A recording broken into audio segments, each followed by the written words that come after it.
Hello friends, कैसे हैं आप सब। तो चलिए आज की कहानी स्टार्ट करते हैं। निर्मला जी अपने कमरे में लेटी हुई थी। बेटे बहू के रूम में दोनों के बीच झगड़ा हो रहा था, तो वह मन ही मन बहुत खुश हो रही थी। जब भी बेटे बहू में झगड़ा होता था तो उन्हें बड़ा अच्छा लगता था और वह तो जानबूझकर बेटे बहू के बीच दरार डालने की कोशिश करती रहती थी। कभी भी अपने बेटे को बहू के खिलाफ भड़काती रहती थी ताकि दोनों में लड़ाई हो। वो बेटे के सामने ही पड़ोस वाले घर की बहू से उसकी पत्नी की तुलना करके कहती रहती थी कि पड़ोस वाले घर की बहू ज़्यादा सुंदर है। उन्हें लगता था कि बेटे बहू में दूरी बनाकर वह अपने बेटे को हमेशा मुट्ठी में कसकर रखेगी, इसलिए घर में आए दिन किसी न किसी बात पर हंगामा होने लगता था। अभी उनके बेटे विक्रम की शादी को 3 महीने ही हुए थे। पहले 2 महीने तो निर्मला जी बस अपने बेटे के कान भरे थे। बेटा ज़्यादा कुछ बोलता नहीं था। दिन भर वह अपनी बहू शिवानी के पीछे हाथ धोकर पड़े रहती थी।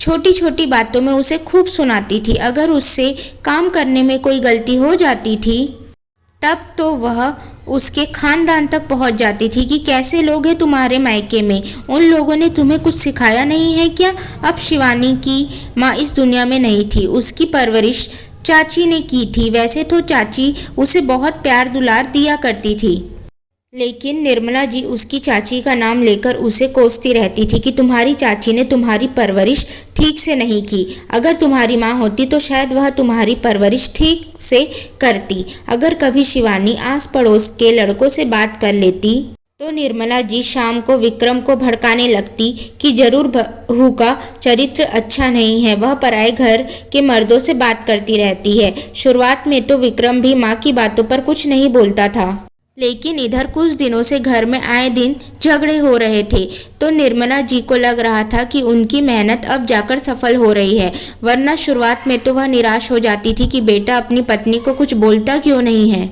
आज भी दोनों के बीच झगड़ा हो रहा था। थोड़ी देर के बाद उन्होंने कमरे से बाहर जाकर देखा तो विक्रम हॉल में सोफे पर सोया हुआ था। वह खुश हो गई और बेटे के पास आकर बोली, अरे बेटा, तू यहाँ क्यों सो रहा है। सच में मेरा बेटा दिन भर इतनी मेहनत करता है और बहू को तो कोई कद्र ही नहीं है। चल तू मेरे कमरे में सो जा। वह कहने लगी, नहीं माँ, मैं यहाँ ठीक हूँ।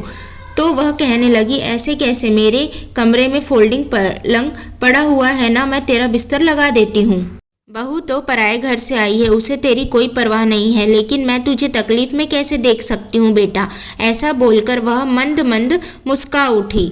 उन्हें तो घर में बहू सिर्फ घर के काम संभालने के लिए ही चाहिए थी, बाकी वह बिल्कुल भी नहीं चाहती थी कि बेटे बहू के बीच कभी भी प्यार भरा रिश्ता बने। इसलिए शुरुआत से ही वह उनके रिश्ते को खोखला करने में लग गई थी। शिवानी को समझ नहीं आता था कि आखिर उसकी कौन सी गलती है कि उसकी सास उसके पीछे हाथ धोकर पड़ी हुई है। वह यह बात समझ नहीं पाती थी कि जानबूझकर पति पत्नी को दूर रखने के चक्कर में यह सब क्या किया जा रहा है। शिवानी को जब धीरे धीरे घर में अजीब सी बेचैनी होने लगी थी तो एक दिन उसने विक्रम से कहा कि मैं जॉब करना चाहती हूँ। विक्रम ने भी उसे जॉब करने के लिए कह दिया। तब तक पति पत्नी में ज़्यादा झगड़े नहीं होते थे, लेकिन पिछले महीने से निर्मला जी को खूब मज़ा आ रहा था क्योंकि बहू से घर का सारा काम करवाती थी वह। उसके बाद बहू ऑफिस चली जाती थी। शाम को जब वह थकी हारी घर आती तब डिनर की तैयारी करती थी, और जब विक्रम घर आता तो दोनों में किसी न किसी बात पर खटपट हो जाया करती थी।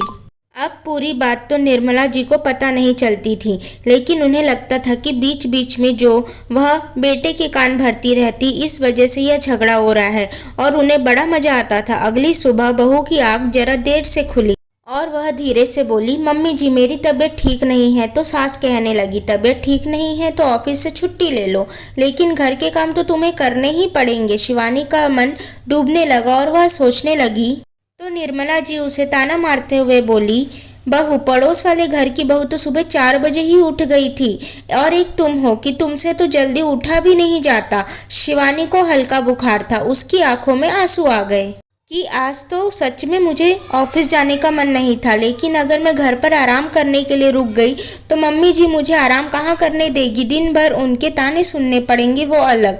इसलिए उसने किसी तरह सुबह सवेरे के सारे काम निपटाए और ऑफिस जाने के लिए निकल गई। विक्रम भी जल्दी ही घर से निकल गया था। तो निर्मला जी को थोड़ा अजीब लगा, क्योंकि विक्रम का ऑफिस पास में ही था और वह थोड़ा देर से ही निकलता था, लेकिन उन्होंने ज़्यादा ध्यान नहीं दिया। दोपहर में उनकी सहेली कमला जी का फोन आया और वह कहने लगी, आजकल तेरे घर में क्या हो रहा है, सब ठीक ठाक तो है ना। निर्मला जी को समझ नहीं आया कि वह ऐसा क्यों बोल रही है, तो निर्मला जी कहने लगी, अरे कमला, तू ऐसा क्यों बोल रही है, यहाँ तो सब ठीक ही है। तब कमला जी कहने लगी, सुन, आज मैं मंदिर गई थी, वापस लौटते समय मैंने देखा कि तेरा बेटा किसी औरत के साथ होटल में जा रहा था, और वह भी कोई खाने पीने वाले होटल नहीं था। इतना जान ले तू, वहाँ पर तो लोग रूम लेकर जाते हैं। तेरा बेटा किन चक्करों में पड़ा है आजकल। यह सुनते ही निर्मला जी के पैरों तले जमीन ही सरक गई कि बेटा यह क्या कर रहा है। वह शाम होने का बेचैनी से इंतजार करने लगी। शाम को पहले बहू घर आई और बाद में बेटा भी घर आ चुका था। तब उन्होंने विक्रम को अपने कमरे में बुलाया और कहने लगी, बेटा तुम ऑफिस नहीं गए थे क्या आज? विक्रम कहने लगा, क्यों माँ? मैं तो ऑफिस ही गया था, तुम ऐसा क्यों बोल रही हो? इतना कहकर वह वहाँ से जाने लगा तो बेटे की शर्ट पर लिपस्टिक के निशान देखकर निर्मला जी का दिल धक्क से रह गया। वह सोचने लगी कि अगर बेटा किसी गलत रास्ते पर चल पड़ा है तब इस घर की इज्जत का क्या होगा। उनकी आंखों में आंसू आने लगे। तभी उनकी बहू उनके लिए चाय और नाश्ता लेकर आई। आज उन्होंने बहू के नाश्ते में कोई कमी नहीं निकाली तो शिवानी हैरान रह गई। वह धीरे से बोली, मम्मी जी, आज आप चुपचाप सी है, आपकी तबीयत तो ठीक है ना? वह कहने लगी, हाँ बहू, मैं ठीक हूँ। तब शिवानी कहने लगी, डिनर में क्या बनेगा? उन्होंने अनमने ढंग से कहा, तुम्हें जो भी मन करे बना लो बहू। आज वह इतनी शांति से उत्तर दे रही थी कि शिवानी को बड़ा अजीब लग रहा था। वह किचन में गई और खाने की तैयारी करने लगी। दोपहर में उसने दवाई ले ली थी तो अब उसकी तबीयत काफ़ी ठीक लग रही थी। इधर उस दिन के बाद से तो निर्मला जी बहू को ताना मारना जैसे भूल ही गई थी। उन्हें डर लग रहा था कि विक्रम कुछ गलत कर रहा है तो आगे पता नहीं क्या होगा। अब वह बहू के खिलाफ उसके कान भी नहीं भर रही थी। लेकिन उन दोनों के बीच के झगड़े लगातार बढ़ते जा रहे थे। एक दिन तो शिवानी जोर जोर से रोते हुए कहने लगी, कौन है वो औरत, किसके पास जाते हो तुम? यह बात सुनकर निर्मला जी के कान खड़े हो गए। वह दौड़कर अपने रूम से बाहर निकली। दोनों पति पत्नी हॉल में लड़ाई कर रहे थे। वह बीच में आकर बोली, बहू क्या हो गया? तो शिवानी रोते हुए कहने लगी, मम्मी जी, इनका किसी के साथ अफेयर चल रहा है। मैंने इनके मोबाइल में किसी लड़की का मैसेज देखा है। इतना कहकर वह रोने लगी। तो निर्मला जी विक्रम को डांटते हुए बोली, यह सब क्या है विक्रम? पत्नी के होते हुए तू यह सब क्यों कर रहा है? तो विक्रम बड़ी ही बेशर्मी से बोला, क्यों माँ, तुम ही तो हमेशा मुझे कहती हो कि तुम्हारी पत्नी बिल्कुल गंवार है, इसे तो कुछ नहीं आता है, यह तो देखने में भी अच्छी नहीं है। तुम तो मुझे हमेशा कहती हो कि पड़ोस वाले घर की बहू ज़्यादा सुंदर है, तो अब मुझे इससे ज़्यादा सुंदर लड़की मिल गई है, तो इसमें प्रॉब्लम क्या है? बहू तो तुम्हें पसंद ही नहीं थी ना? उसी तरह मुझे भी अब मेरी पत्नी पसंद नहीं है। निर्मला जी गुस्से में बोली, घर में हजार तरह की बातें होते रहती है, मुझे गुस्सा आता है तो मैं बहू के बारे में कुछ भी बोल देती हूँ। इसका मतलब यह नहीं है कि तुम ऐसी हरकतें करोगे। यह तुम्हारी पत्नी है और पत्नी के होते हुए तुम यह सब करोगे तो घर की इज्जत का क्या होगा? लोग मुझसे तरह तरह के सवाल करेंगे, मैं तो किसी को मुंह दिखाने लायक भी नहीं रहूंगी। इतना कहकर वह रोने लगी। तो विक्रम कहने लगा, लेकिन माँ, ऐसी नालायक पत्नी मुझे पसंद कैसे आ सकती है? तब वह गुस्से में भड़कते हुए बोली, बहू जैसी भी है घर परिवार को अच्छे से संभालती है, मेरी सेवा करती है, तेरा भी तो कितना ध्यान रखती है। मैं मानती हूँ मैं जानबूझकर तुम लोगों को अलग रखने के लिए थोड़ा बहुत भड़काती थी, लेकिन मुझे नहीं पता था कि तुम पराई औरत के चक्कर में पड़ जाओगे। हे भगवान, अब हमारे नाम पर लोग थूकेंगे। इतना कहकर वह सिसकने लगी।